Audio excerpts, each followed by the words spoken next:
Un congrès sans lui-même pour lui. À Abidjan, en région et dans la diaspora, 45 bureaux de vote. Tidiane Thiam, élu en décembre 2023, a été contraint à la démission en cause de sa double nationalité.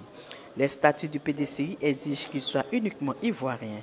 Or, il était encore français au moment de son élection. Un geste stratégique pour calmer les tensions internes et dévancer une possible condamnation. Candidat unique à sa propre sous-section, il devrait logiquement être réélu. Il fallait être intelligent. Et le PDC a prouvé une fois de plus qu'il est un parti d'espoir et le fondateur de la République de Côte d'Ivoire. C'est un symbole très fort. On donne une légitimité au président Tidiane Thiam. Quand le parti appelle ses braves soldats à venir au bureau politique, aux élections, aux différents organes, il est important de répondre. C'est un vote stratégique. Voilà, parce que c'est comme un jeu d'échecs que je joue à l'international. Voilà, donc chaque parti pousse les pions. Et là, notre président, le PDCI vient de pousser un grand pion. Un coup calculé, Tidiane Thiam a officiellement renoncé à sa nationalité française. Il est désormais seul candidat à sa propre succession, mais derrière ce retour en force, une autre bataille se profile, celle de la présidentielle.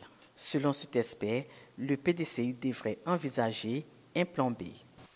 Le PDCI s'inscrit dans un optimisme politique, pensant certainement à une ouverture politique, à un dialogue politique entre l'opposition et le pouvoir.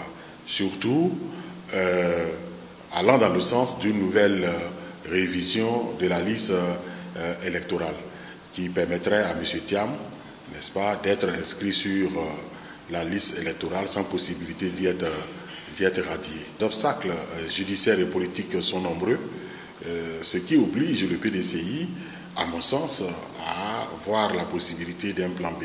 Au-delà de la bataille interne, c'est la présidentielle de 2025 qui se profile. Et là encore, un obstacle de taille, l'inéligibilité de Thiam, absence de la liste électorale lors de la dernière révision, une candidature compromise, à moins que les lignes ne bougent d'ici là. Pour Thiam, le combat ne fait que commencer.